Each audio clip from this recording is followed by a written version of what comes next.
E eu queria convidar para o palco os nossos mandatários, vereadora Amanda Vettorazzo.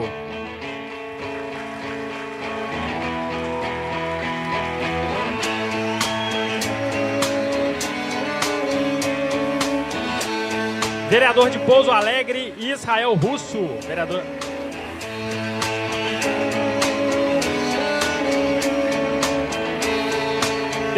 Deputado federal por São Paulo, Kim Kataguiri. Veja só como é linda a vista lá de cima. A gente enxerga o mundo feio ao redor.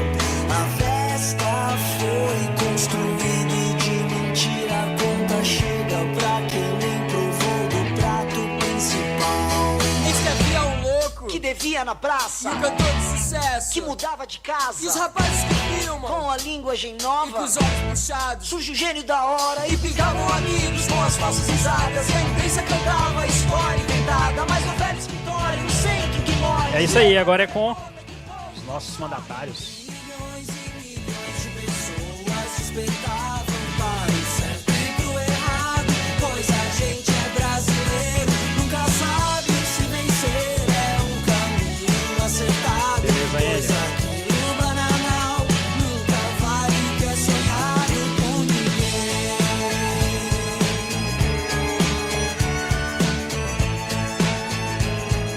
Boa, Enio, valeu, Enio.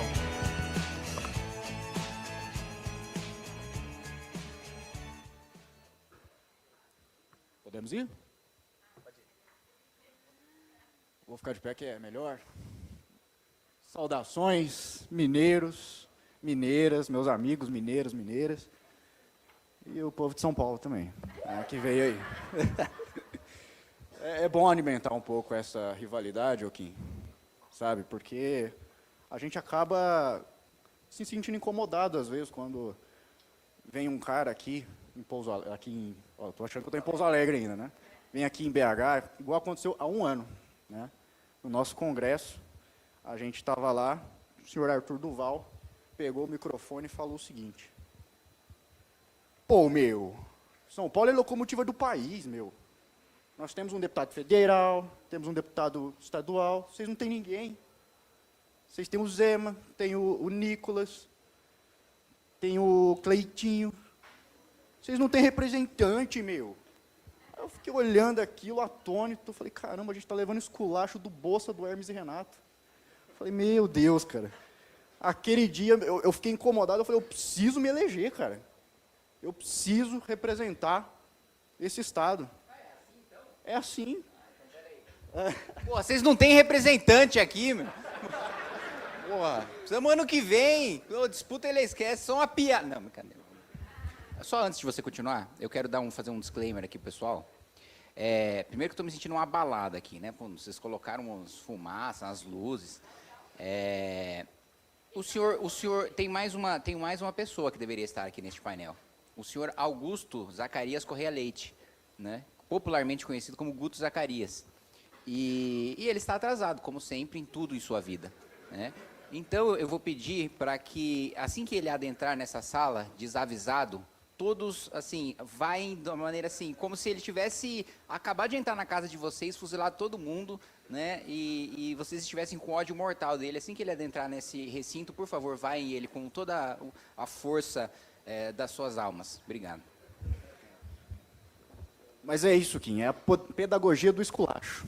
Funciona muito bem na Nacional, funciona muito bem aqui também. A gente se sente incomodado, Luana também ficou incomodada, eu acredito, e a gente conseguiu se eleger.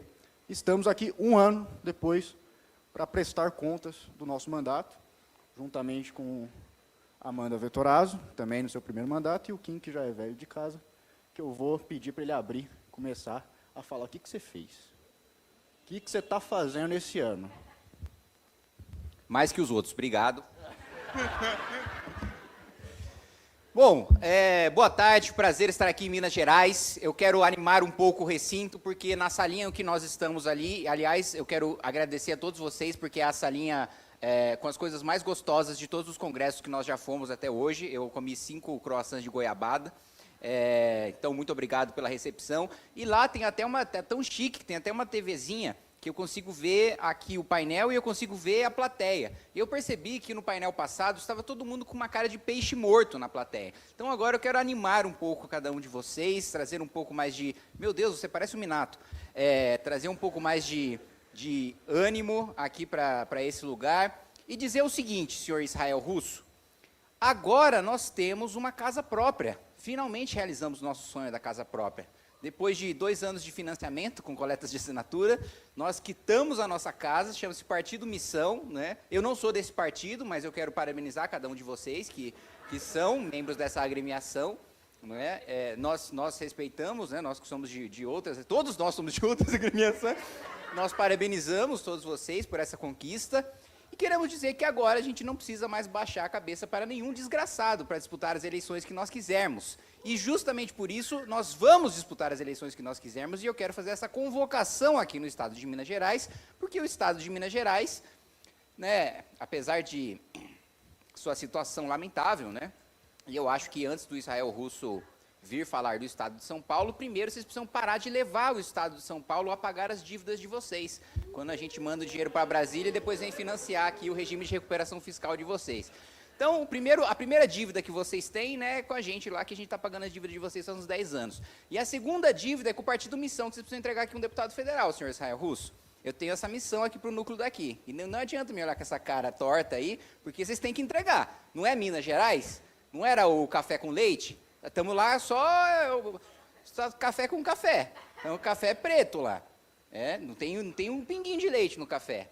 Né? Então, nós estamos precisando... eu ia falar que nós estamos precisando de leite, mas ia pegar mal.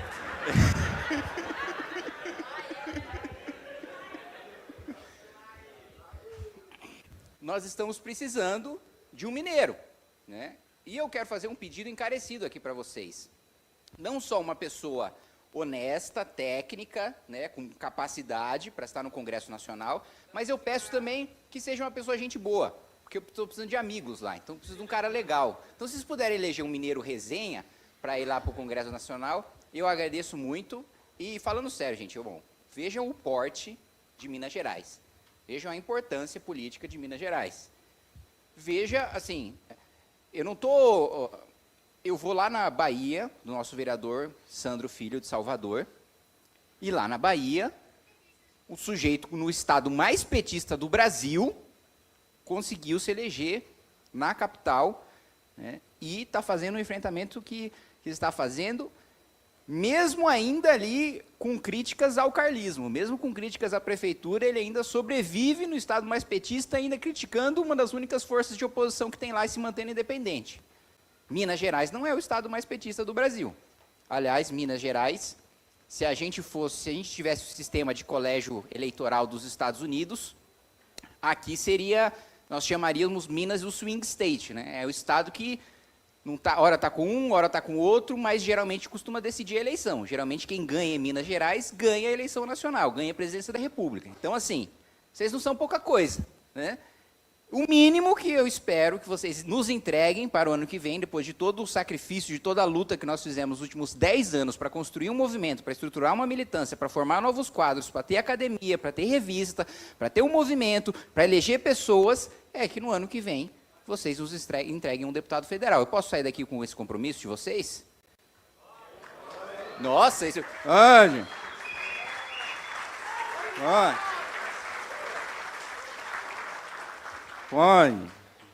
Já estou vendo que vocês vão... já estou vendo que vocês vão me entregar aqui o 10º suplente de depois, gente. Que isso? Posso perguntar de novo? Vocês têm um compromisso, então, de me entregar o deputado federal no ano que vem? Aê, muito bem. E, gente, para fechar, falando de mandato, vocês vejam só.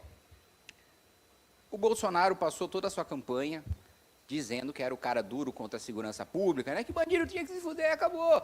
Né? Era o discurso dele. Só que, veja só, ele não aprovou, durante o mandato de presidente da República, nenhuma lei para endurecer pena contra roubo, contra furto, contra receptação. Este que vos fala não é presidente da República, tá? Para quem não sabe, eu não sou presidente. Eu sou o único deputado, né? E o único deputado no plenário da Câmara dos Deputados do ano passado aprovou a emenda de pena de furto, roubo e receptação, e está prestes a ser aprovado no Senado. E o que eu quero dizer com isso? Que eu sou o melhor de todos? Não. Que eu sou um extraterrestre? Não, não. Não, não é isso que eu quero dizer.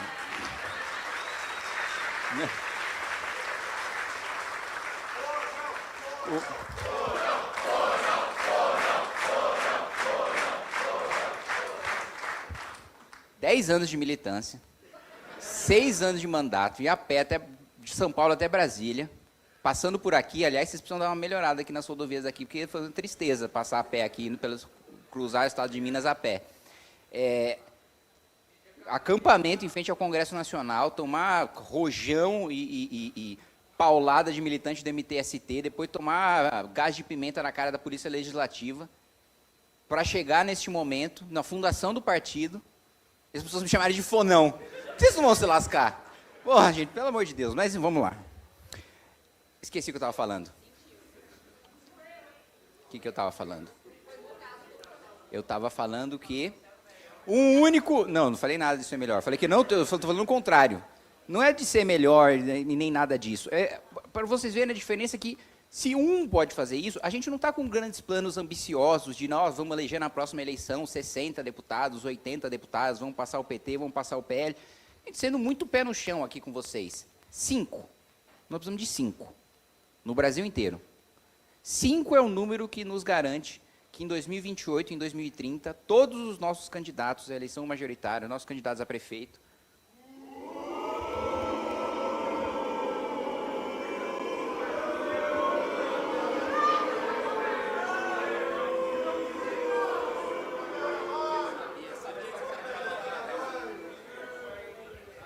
e ele ainda tem a audácia de chegar em Minas com a camisa do São Paulo.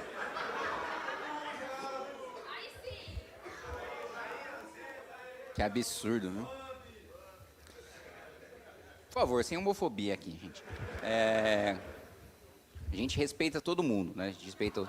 Nós temos tolerância com a orientação sexual de quem é do São Paulo, nós temos tolerância com a orientação moral de quem torce pro Corinthians, nós aceitamos todo mundo. Caralho, que gratuito, mano. Que isso? Nós viemos pro Congresso hoje para ser agredidos aqui. Com um voto. A capacidade que a gente tem de mobilização, a capacidade que a gente tem de comunicação, com uma bancada, com 5, a gente faz um estrago. Eu garanto para vocês que a gente faz um estrago. Independentemente de quem seja o presidente da República, sim. E um tem que ser mineiro, gente, pelo amor de Deus. Um de 5 tem que ser mineiro. Em 27 estados, um tem que ser mineiro. Então, por isso, eu quero reforçar esse recado para cada um de vocês, dizer que, mais uma vez, reforçando, as pessoas vão se surpreender, a classe política vai se surpreender, a imprensa vai se surpreender. Primeiro que eles ainda estão incrédulos e atônitos da gente ter conseguido formar um partido, né? Que o que a gente mais escutava? Né, se o Bolsonaro não conseguiu e você... Bom, gente, pelo amor de Deus, né? Pô, o Bolsonaro não tira 600 na redação do Enem. Aí você quer falar que a gente não consegue... Então...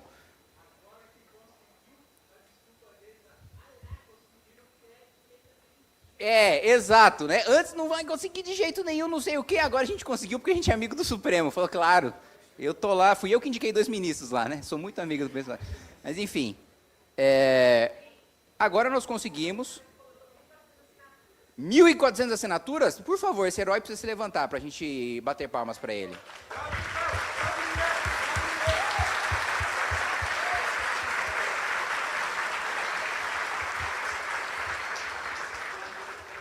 Então, primeiro que não acreditava e a gente conseguiu. Agora, eu falo, mas eles não vão eleger ninguém, né? Determinado líder do Centrão, da Bahia, quando eu falei, qual que vai ser o nome do partido de vocês? Eu falei, Missão. Ele, Missão Impossível, né? Agora está na hora de a gente mostrar para eles o quanto a gente vai eleger, o quanto a gente vai vir com força e o quanto, e aqui eu não vou me alongar porque tem outras pessoas aqui para falar sobre esse assunto, mas o quanto nós vamos surpreender no debate presidencial do ano que vem. Então, eu vou terminar por aqui com um tom de mistério e agradecer a cada um de vocês e esperar as falas dos meus colegas e depois as perguntas. Obrigado.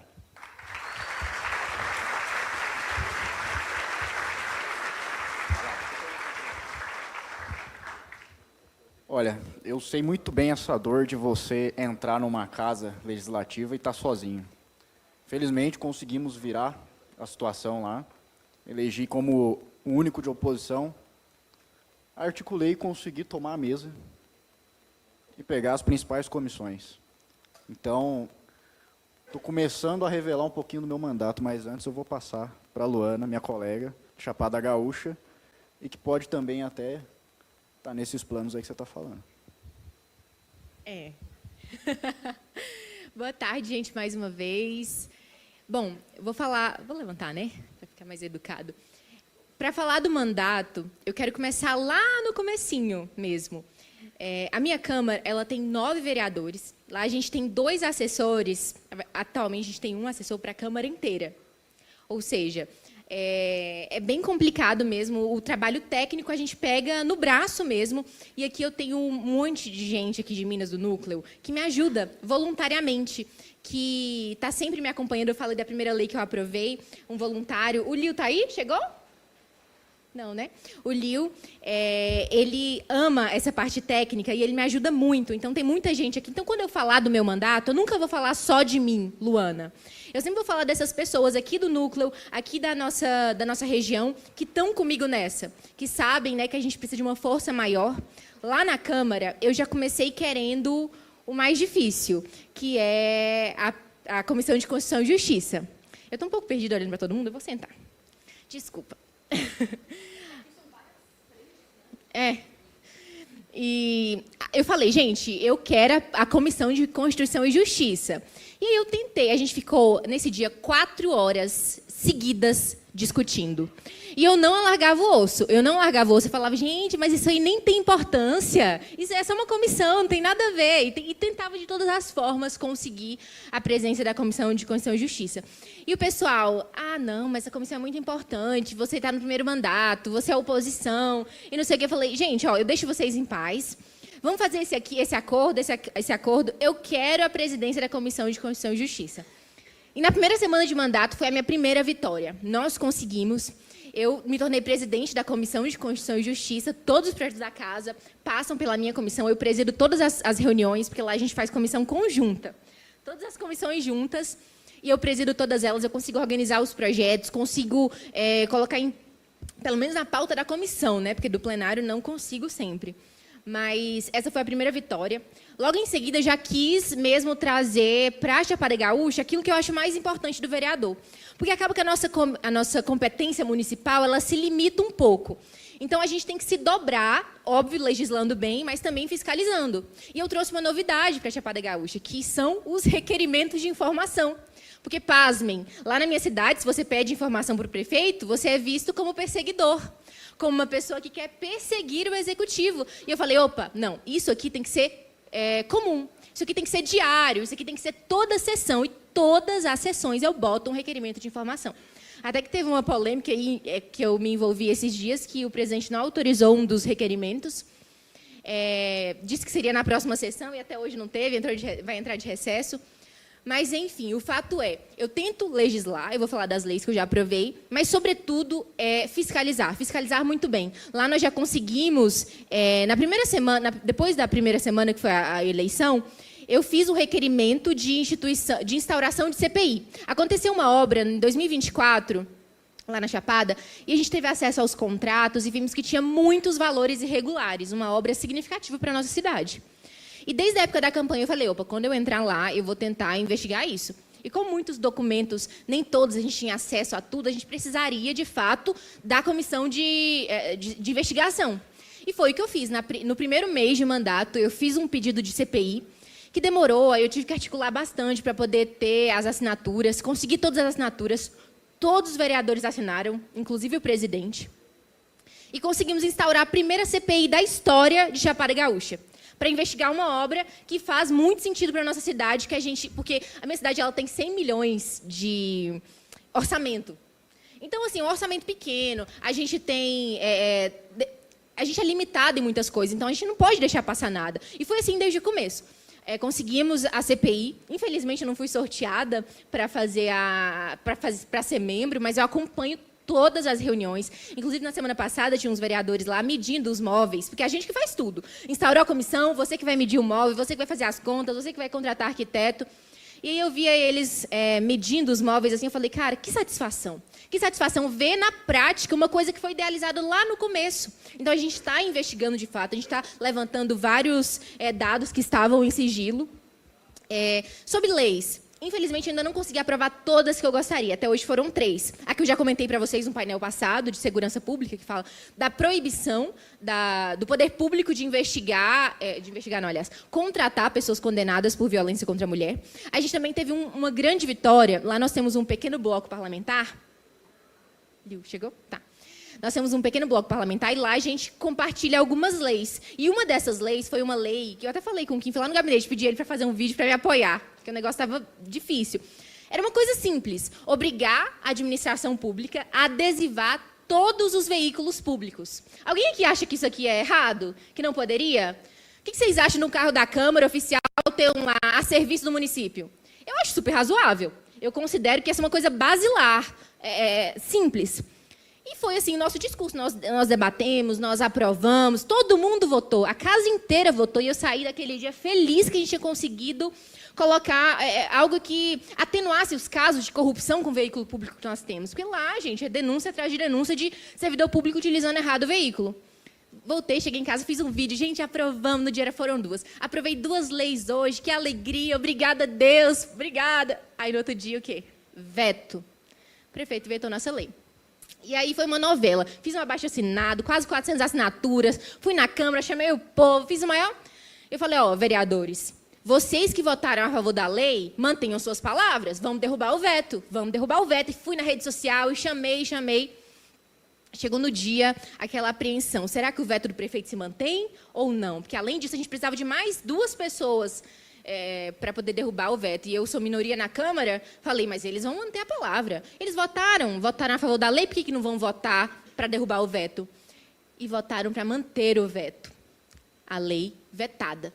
E o veto mantido. Foi uma grande decepção, eu fiz um discurso lá, quase chorei no dia de tanta raiva que eu fiquei. Mas, em casa eu chorei, né? Quando na sessão eu fiquei lá gritando com raiva, mas em casa eu entrei no banheiro e comecei a chorar, de fato, chorei muito. Porque, gente, não é possível. A gente fez tanta luta, a gente batalhou, a gente estava lá na linha de frente por uma coisa simples. Mas aí eu falei, beleza, vetou, beleza. Compartilhei, mandei para todos os grupos e fui aquilo que a gente faz muito bem, né? Que é comunicar. Não passou uma semana, o prefeito mandou uma lei idêntica. Ficou tão feio para ele ter vetado uma lei assim, que ele falou, opa, eu não gostei dessa fama que eu estou levando, vou mandar uma lei. Só que até hoje a lei está parada.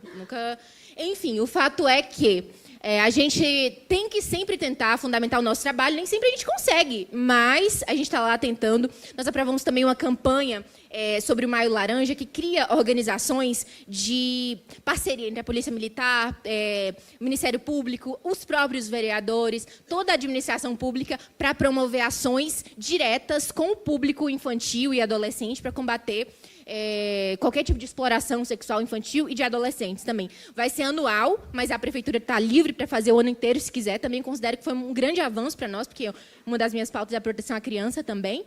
Então, a gente conseguiu aprovar essa lei do Maio Laranja, que cria uma série de obrigações do Executivo. E temos vários projetos ainda para aprovar, vários projetos pautados, vários projetos que já estão protocolados, já passaram nas comissões, mas que ainda, infelizmente, não foi a plenário. Mas a gente está lá batalhando para todo dia ter um avanço e fiscalizar muito bem, que é uma das coisas mais importantes do vereador. É isso.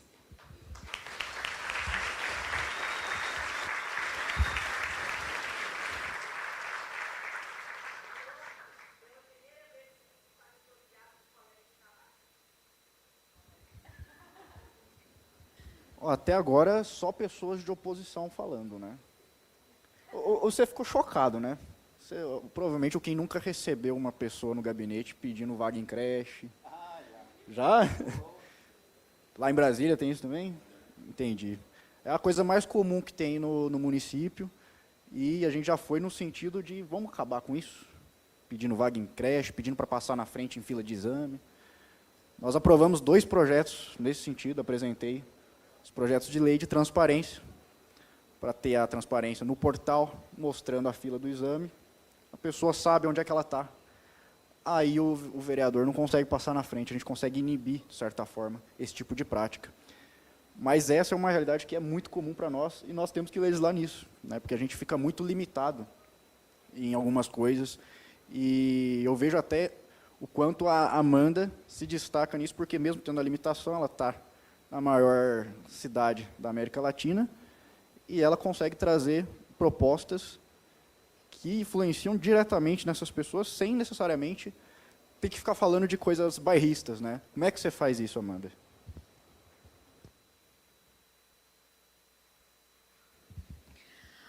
Boa tarde. Bom, também aqui você fica meio perdido, né? Porque você olha para um, não olha para outro, enfim. Vou dar as costas para vocês, que vocês eu vejo sempre, vou ficar aqui falando com o público maior. Bom, muito legal estar aqui novamente. O ano passado eu não vim, eu vim há 2 anos, mas eu trago aqui, ó. Eu vim com a camiseta que o Núcleo me deu do ano passado, acho que foi no Congresso, né? Não sei, tem uma onça que parece de alguma coisa, enfim, acho que é só defender a natureza mesmo, mas é uma grande honra. Bom, quero dividir minha fala em 2 partes. Vou falar um pouquinho do trabalho municipal, como o Russo mencionou. Então, vou começar pelo municipal. Bom, primeiro, eu estou muito feliz, eu sou um pouco municipalista, assim, então eu acredito que a política municipal é extremamente importante, né, ainda mais na cidade de São Paulo, como o Russo disse, que é a maior cidade da América Latina, são 12 milhões de habitantes. Por exemplo, só a sua prefeitura, que eu vou chegar nisso, que a gente administra, são mais de 300 mil pessoas, né, então é mais que a maior parte das cidades aqui de Minas Gerais. E por que o trabalho municipal é tão importante? Foi quando eu comecei a gostar mais de política. Para além dos assuntos nacionais, tudo que você pensar do dia a dia do cidadão, ele é uma política municipal.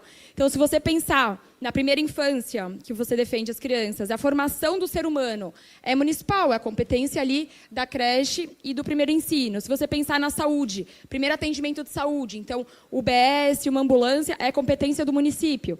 Se você pensa no seu dia a dia, coleta de lixo, se você pensa no buraco, no semáforo, enfim, tudo que afeta a vida das pessoas, ela acontece na cidade. Então, por isso que o trabalho municipal é tão importante. E a gente consegue ir um pouquinho além do mandato. Como São Paulo é uma cidade muito grande, a gente está conseguindo municipalizar algumas coisas que deveriam ser lá de Brasília, entendeu? Mas esses deputados aí não fazem o serviço deles. Então, a gente está tentando municipalizar algumas coisas, como de segurança pública. A principal dor da cidade de São Paulo e de várias cidades é a segurança pública. Então, a gente, obviamente, né, o PL Anti-Oruan, que foi um dos primeiros projetos que eu protocolei, e mais de 150 cidades pegaram esse projeto, e aí a sua dificuldade é a minha dificuldade, então tem coisas que, em municípios menores, tem dificuldade, em maior tem mais ainda. O Anti-Oruan eu consegui. Em 50 cidades, ele já foi aprovado, em 35 cidades, ele já foi sancionado pelo prefeito, incluindo algumas capitais. Na Câmara de São Paulo, eu só consegui passar no Congresso de Comissão. Não consegui levar ainda nem para o plenário em primeira votação. Então, a sua frustração é, às vezes, a minha frustração também. Mas, com isso, a gente consegue ajudar outras cidades. Então, o que eu vi? Exatamente dificuldades de outros municípios de não ter um corpo técnico muito bom. A gente fez um pacote anticriminalidade, e aí nós fizemos um evento lá na cidade de São Paulo, na Câmara, muito grande, enfim, lotou 4 salas, a sala principal, enfim, mais de 1.000 pessoas, assim, a Câmara até falou assim, gente, o que é isso? Nunca teve evento tão grande. Para trazer alguns vereadores que protocolaram e apresentar um pacote municipal de anticriminalidade. Então, enfim, são 14 projetos, inclusive internação compulsória, que a gente conseguiu uma brecha para municipalizar. Porque a Cracolândia, ela não existe só em São Paulo, ela existe em todas as capitais, e não só nas capitais. Só no estado de São Paulo tem mais de 70 cidades com Cracolândia. Então, para internar essa pessoa, para você conseguir, através do município, tutelar essa pessoa. Porque, ora, eu não sei se vocês já tiveram a oportunidade de falar ou chegar perto de um cracudo. Essa pessoa, ela não responde por ela. Né? Então, ora, se pode internar um parente, essa pessoa muitas vezes não tem mais parente, ou parente é de outra cidade, ou já largou mão, essa pessoa tem que ser tutelada pelo município. O município tem que pegar essa pessoa e falar assim, você não está em condição, eu vou cuidar de você e você não pode ficar na rua. Né? Então, municipalizar a internação compulsória, de pichação, enfim, várias coisas nesse sentido. E a gente conseguiu um grande feito, que, enfim, uma das coisas que eu mais me orgulho, que foi ter conseguido a administração da subprefeitura da Vila Mariana. Para quem não conhece São Paulo, a Vila Mariana é um reduto onde tem o Ibirapuera, que vocês conhecem, mais de 300 mil pessoas moram lá, e a gente está conseguindo aplicar ali, um recorte do executivo que a gente tanto sonhou. Então, né, o Kim era o nosso prefeito lá. Então, o Kim ficou 1 ano estudando políticas públicas para executivo. Lá a gente consegue aplicar várias coisas que a gente pensou na pré-campanha. A gente, com um ano, por isso que assim, é muito bom ter uma casa, né? Porque a gente, com um ano, realmente, com muita convicção, que estaríamos no pleito. Né? Pepuni não contribuiu, a gente não conseguiu, mas a gente está conseguindo implementar lá na subprefeitura da Vila Mariana. O Faustino esteve lá semana passada, conseguiu gravar uma obra que a gente está fazendo e várias ações de fato. Por exemplo, pancadão. A gente consegue, hoje em dia, fazer um ofício, chamar Polícia Civil, Polícia Militar, a GCM, a própria subprefeitura, fazer um trabalho conjunto e enfrentar um pancadão. A gente conseguiu também, isso daí foi um dos grandes feitos, tem uma comunidade lá dentro que é o centro de distribuição de todas as drogas ali da região, que é a favela do Mário Cardim. E tinha um ferro velho na porta. E o que esse ferro velho... Ele não é legal, assim, eram vários carros assim, que ficavam ali parados com uma balancinha. A galera não pegava nem dinheiro, já trocava por droga automaticamente. Então, roubava ali da casa, pulava o muro, roubava um fio, roubava uma porta de aço, levava lá, já trocava por droga. E estava lá há anos, a céu aberto. Só que nenhum subprefeito nunca teve coragem de enfrentar, porque quem está lá dentro, e eu entrei, não sei se vocês viram o vídeo, está escrito PCC em todas as paredes, não é uma coisa que é velada. Não, é o crime mesmo. É PCC escrito nas portas da comunidade. Como se fosse, sei lá, Deus é amor. Negócio absurdo. Então, ninguém nunca teve coragem de ir lá enfrentar. O que a gente fez? Foi lá, fechou, recolheu tudo, absolutamente tudo. A polícia levou, prendeu, enfim. Então, são operações que a gente consegue fazer agora tendo um pezinho ali no executivo para aprender. O Pedrinho, todo mundo conhece o Pedrinho? O Pedrinho está lá conosco para aprender, para quando ele voltar lá para o Ceará, ele conseguir aplicar tudo que ele está lá. O Sávio também para aprender. Então, está sendo uma grande escola para todo mundo do executivo. Bom, para além disso, né, várias coisas do mandato. Um outro fato principal aqui é a aprovação da LDO de segurança pública. São Paulo investe 1,34% em segurança pública. E aí a gente fez um requerimento e a gente conseguiu incluir isso na LDO para 3%. Né, o que é um salto gigantesco. Hoje em dia, São Paulo é referência no Smart Sampa, até cidades aí que não tem, acho que aqui provavelmente não tem, vocês têm que lutar para que tenha. Né, Smart Sampa, a gente consegue fazer segurança pública através de tecnologia, com quase zero assim, de letalidade. É um negócio muito engraçado, não sei se vocês já viram algum vídeo, assim, mas sei lá, estava lá um estuprador assim, bem tranquilo na UBS dele, e aí chega uma GCM mulher, passa assim, ele olha assim, tipo, isso daí não vai fazer nada. Ela pega uma mãozinha dele, outra mãozinha, ele demora tipo, uns 15 segundos para entender que ele foi preso. Assim. É maravilhoso. E está na pasta de segurança pública. Então, a gente tem que conseguir colocar dinheiro para ter mais recurso na segurança pública. Então, enfim, dá para fazer muita coisa no município. Né? Enfim, a gente tenta mostrar isso, né? O trabalho municipal. E uma outra coisa, a gente tem que provar 5 vezes, aí eu já vou para a minha segunda parte, que não é nem tanto de mandato. Mas a gente tem que não só ser bom, mas tem que ser 10 vezes melhor do que todos. Porque lá na casa que eu estou, por exemplo, tem, né, o Rubinho, tem o Pavanato, tem as 8 falando de direita, de esquerda também tem um monte ali de PSOL que barulhento. Mas eu também estou sozinha lá. E aí você já chega com, é MBL. Você tem que provar muito mais. Porque essa galera que foi eleita, assim, a Zoia, até começou um comparativo ali nas redes sociais. Eu falei, gente, nem para com isso, que parece até que a gente está fazendo, dos próprios bolsonaristas. Mas a gente tem que, para chegar lá e para você ter que eles se apoiam e todo mundo tenta te derrubar. Então, direita tentando derrubar, esquerda tentando derrubar, o centro ali tentando derrubar porque você quer fazer coisa e você atrapalha, né? Porque o parlamento é assim, o centro quer que você não fale nada para conseguir passar tudo que eles querem. Então, quando você coloca a luz à casa, o Arthur Duval que fez, né? Ele deu luz para a Lespe e aconteceu o que aconteceu. Então, você apanha ali de todo mundo. E a gente precisa provar 10 vezes mais em tudo que a gente faz, e é o que a gente faz lá na Câmara de São Paulo. Agora, ontem eu estava no happy hour de vocês, já trazendo a segunda parte aqui para finalizar, porque político fala, né? Pelo amor de Deus. E aí o Kim estava falando de quando ele foi para Brasília, de quanto que... ele falou um pouquinho também. Foi atropelado, apanhou. E aí o Renan também, né? Enfim, já apanhou, eu já apanhei. Eu quero perguntar quantos de vocês estão dispostos a, não precisa apanhar, mas quase apanhar, ou dedicar a vida, porque isso daqui é uma guerra que a gente está entrando. Ter um partido, agora que o jogo começa. A gente estava treinando, mas o jogo ele vai começar na próxima eleição de verdade. E a gente vai ter que provar 30 vezes mais. A gente vai ter que andar para Brasília, talvez, 3 vezes. Quantos estão dispostos a essa guerra?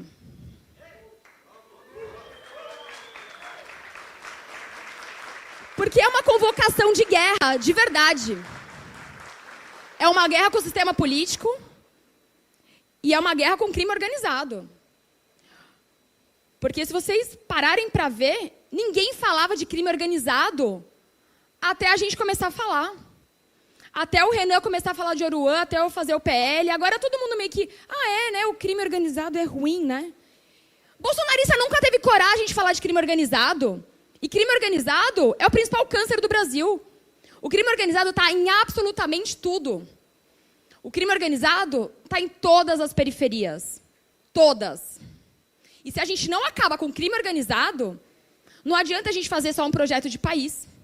Porque eles vão dominar, porque como o nome já diz, eles são organizados. E se a gente não for mais organizados e mais destemidos, a gente não vai conseguir. Obrigada. E só para parar com esse climão tenso que ficou, né? Quem vai no show à noite? Eu fiz faixinha do Limão Rosa. Uma coisa meio restart. É isso mesmo que você falou. O crime ele é muito organizado. E eu tenho uma história lá da minha cidade que o Poder Executivo lá está envolvido numa investigação. Durante o pleito de 2024, eles teriam pegado carros da Localiza, pegado os carros da Localiza, sequestrado uns moradores de rua e jogado em outro município, né? E é tudo registrado pela Localiza, né? Só que antes de fazer isso, eles tentaram achar um pessoal do crime para fazer. Aí foram atrás de um rapaz lá envolvido com o PCC, para ele, você tem como dar um jeito de pegar os moradores de rua e não sei o que, e jogar em outra cidade? E aí o PCC, como uma organização séria, falou, não, isso aí vai dar merda, isso vai dar problema.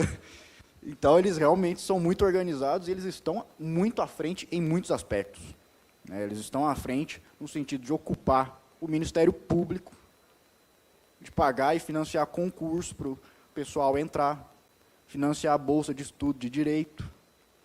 Eles estão em todos os lugares, seja na cultura, na produção musical, seja no direito e seja na força bélica, né? Então, infelizmente, hoje, esse plano de tomada das rédeas do país, eles estão bem à frente.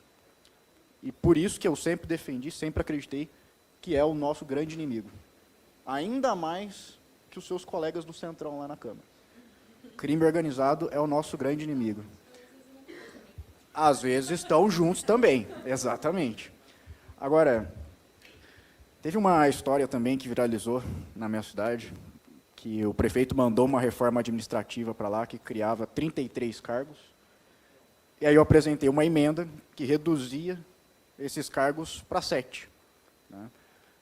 Uma economia de 7 milhões em 3 anos.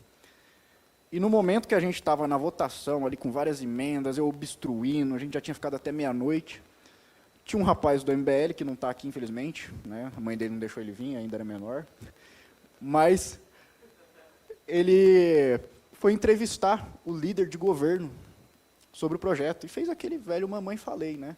Quantas páginas tem o projeto? E ele travou o líder de governo, que surtou, pegou o celular dele e saiu correndo. A gente chamou a polícia, e o líder de governo ficou respondendo, escrevendo o BO lá. Nesse momento, a gente foi votar a minha emenda. Eu falei, o líder de governo não está aqui. Esses caras não sabem o que vota. Aí eu combinei com o meu colega e falei, vamos votar contra a minha emenda? E a gente votou contra a emenda. Aí, na hora que eu olho assim, 1, 2, 3, 4, 5 sim, 7, 8. Puta que pariu, deu quórum. Passamos a emenda, fizemos uma economia ali para os próximos 3 anos, na reforma administrativa, de 7 milhões. E aí quem viu aqui do MBL isso, me apelidou carinhosamente de Ronaldinho da política.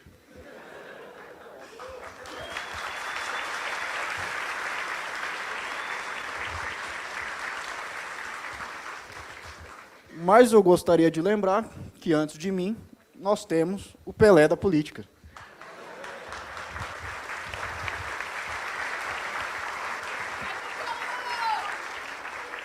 Boa tarde, felinas. Boa tarde. Ó, já me chamaram de Bambi, já me chamaram de Pelé. Se pedir mais um boa tarde, não for tão alto, eu vou devolver e vou acusar todos vocês de racismo estrutural. Pode ser? Vamos lá? Boa tarde, felinas. Boa tarde. Aí, eu vou falar brevemente do meu mandato e depois eu vou xingar o Lula e o Bolsonaro. Posso fazer isso? Vocês me autorizam?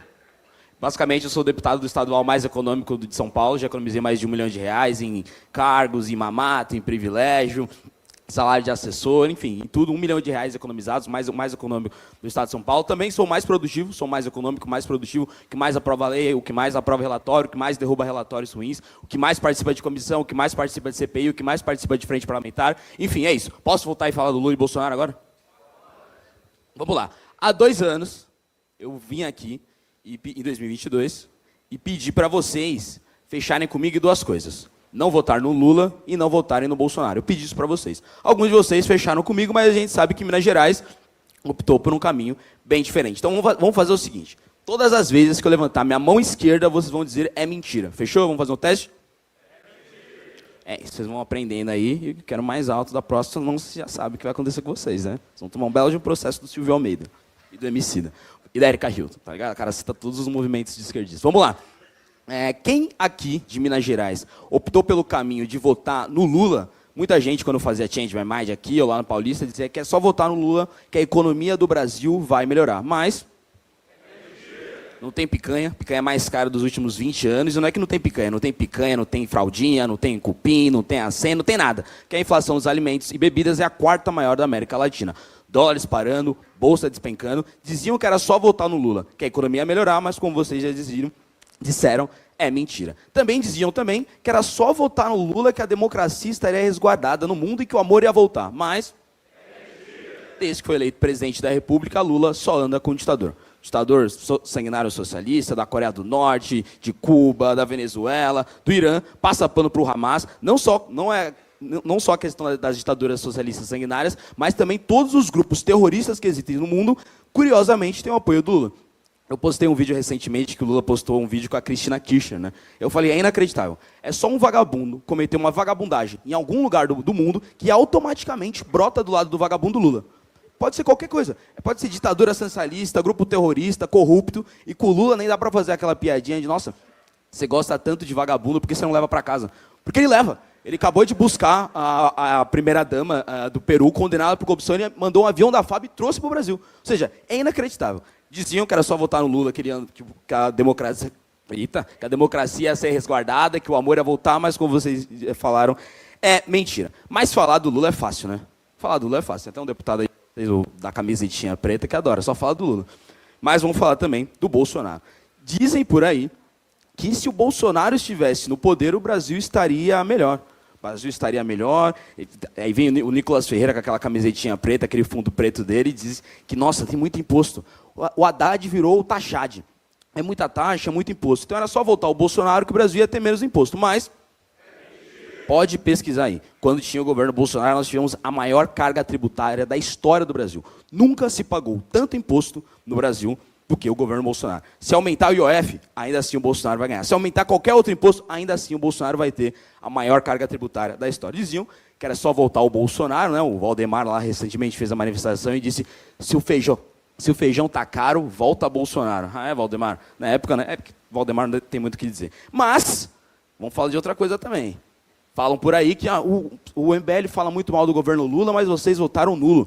Então, quem votou nulo fez de tudo para o Lula voltar. Mas Lula só é presidente porque Lula está solto. Lula só está solto porque Bolsonaro, além de acabar com a Lava Jato, né, colocou um petista na PGE que acabou com a Lava Jato, além de acabar com a Lava Jato, indicou Cássio Nunes Marques para o Supremo Tribunal Federal. Cássio Nunes Marques deu o voto de Minerva que recuperou os direitos políticos do Bolsonaro. Então a culpa não é nossa, tá?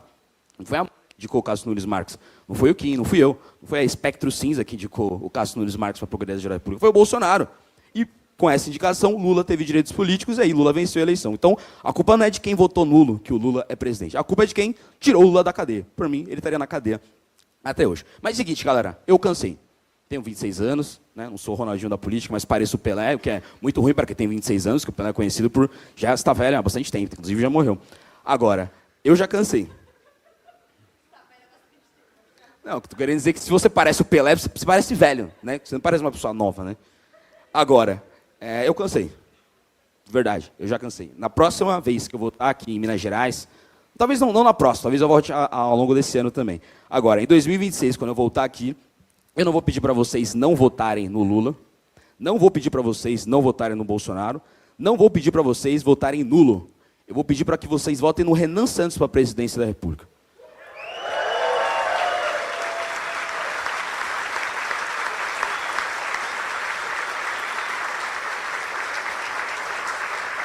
Porque aí, quando isso acontecer, eu não vou pedir para vocês levantarem a mão esquerda para dizer que é mentira, vou pedir que vocês levantem a mão direita para dizer que é verdade. Muito obrigado, Minas Gerais. Vamos para cima, vamos que vamos. Até a próxima.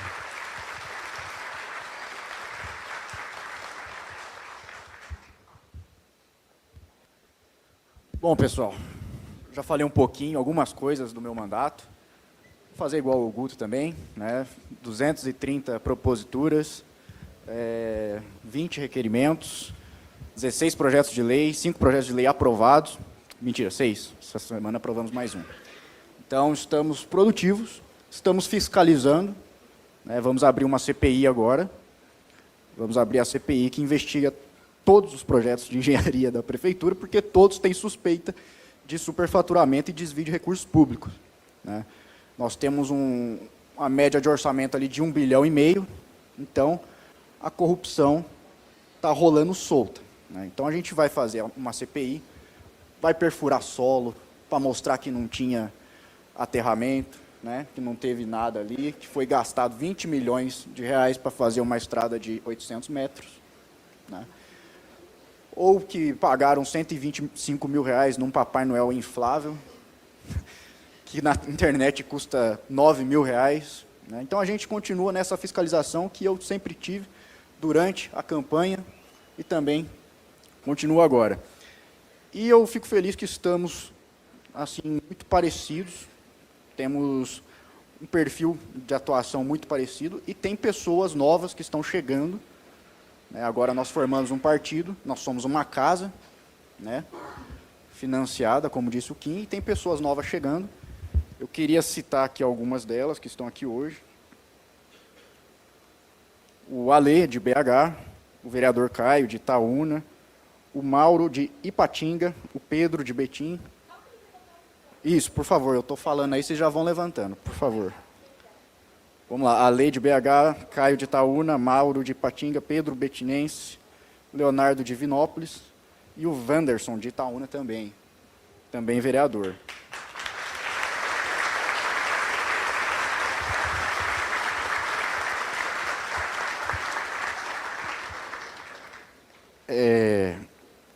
Acho que é muito bom que você esteja aqui, especialmente, porque está chegando pessoas novas, porque nós temos uma história do primeiro dia da Amanda Vetoraz no escritório MBL. Foi tenso, para dizer o mínimo. Por quê? Pedagogia do esculacho. Então, o que nós já deixamos claro, né? Não é tão simples, né? Por que não é tão simples? Porque, igual eu falei, né, o Arthur veio aqui, esculachou a gente, eu falei, não, eu preciso ser eleito e eu preciso ser o melhor vereador. Eu tenho que ter destaque nacional sendo vereador. Tem que fazer o melhor possível, o melhor de mim. E eu não estou aqui falando de coach, de marçal, de ser o melhor. É o mínimo. É uma filosofia política. Porque se eu não sou o melhor russo que eu posso ser, que direito eu tenho de sair na rua e pedir voto? Que direito eu tenho de querer tomar decisão sobre a vida de alguém, se nem a minha eu sou o melhor possível? Então, isso é o que nos diferencia de qualquer outro movimento político ou qualquer outro partido político. Nós tentamos, e muitas vezes conseguimos, oferecer o melhor de nós mesmos, porque os outros oferecem R$80, R$50, um gás de cozinha, porque é assim que funciona, né? Não são políticos, não são homens públicos, são cascas de homem. E eu estou falando aqui de Nicolas Ferreira, estou falando aqui de Zema, estou falando de Cleitinho. Eles não estão buscando isso, porque eles não têm uma missão, eles não têm um projeto de país. Eles não têm vontade de potência, né? A vontade de ser o melhor possível de si mesmo, para só com isso você influenciar a vida das outras pessoas. E é com isso que a gente chegou até aqui. É por isso que depois, você vai ficar bravo agora, mas para mim a grande fundação do MBL não é exatamente o impeachment da Dilma.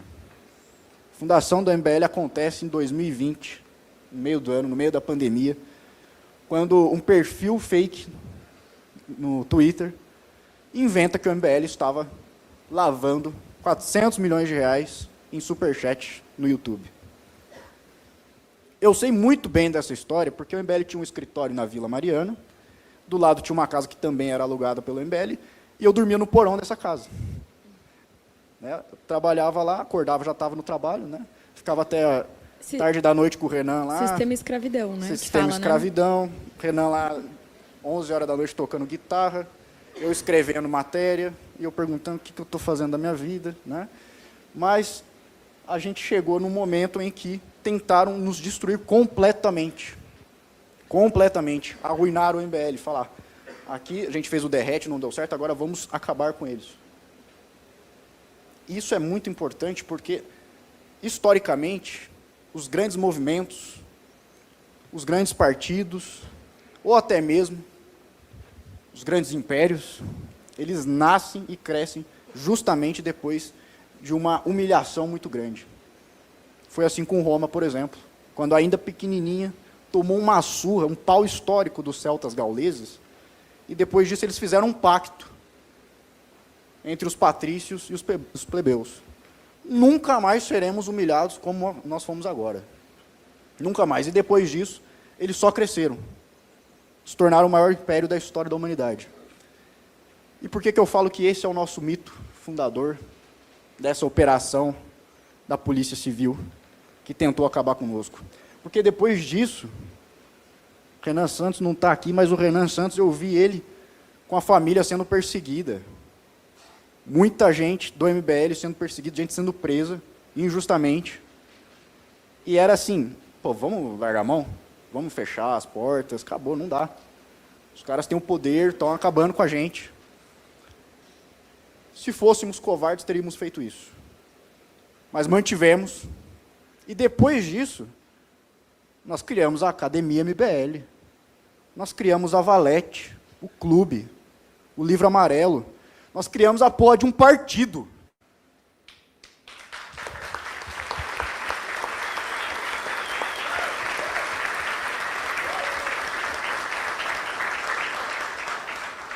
Isso só foi possível porque naquele momento nós fizemos um pacto e falamos, não vamos mais ser humilhados dessa forma.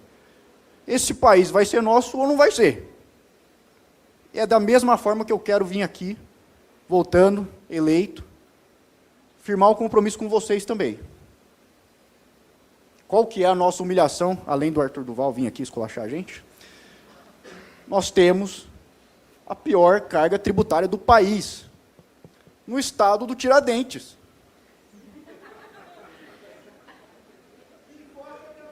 Somos humilhados constantemente. Nós não podemos aceitar isso. E o pacto que eu quero firmar com vocês aqui é para que a gente consiga alcançar esse objetivo, o primeiro já estabelecido aqui pelo Kim, termos um deputado federal, mas que a gente tome o poder para não ser mais humilhados. É a partir dessa humilhação que a gente vem sofrendo que a gente vai tirar a nossa força. E é assim que a gente vai assistir de camarote as ondas de Nicolas, de Cleitinho e de Zema caírem por terra. O do Zema já está caindo, né? Então, eu quero assistir com vocês no poder. Nós no poder. E para testar essa aposta que eu estou falando, como a Amanda disse, né?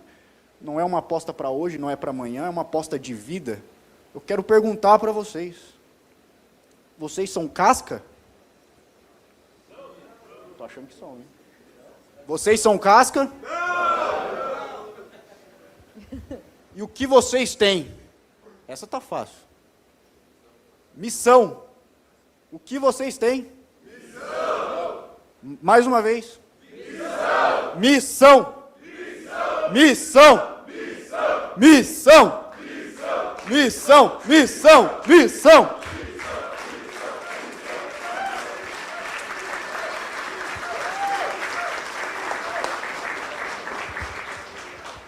E para encerrar, eu quero pedir que todos os coletores da missão que passaram maus bocados aí para conseguir construir esse partido, fiquem de pé, por favor.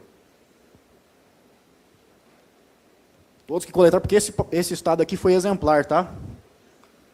Ó, a Branca está escondido ali, ó, mas um dos maiores Não trouxe coletores... a colher de pau dele hoje. Não trouxe a colher de pau, está meio escondido, meio deprimido. Mas um dos maiores coletores do país, e temos aqui excelentes coletores, e eu quero uma salva de palma para eles. Uhul!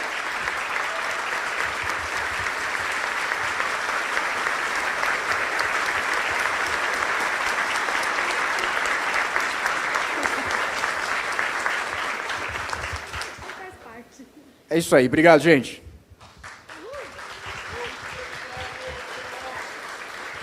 Boa.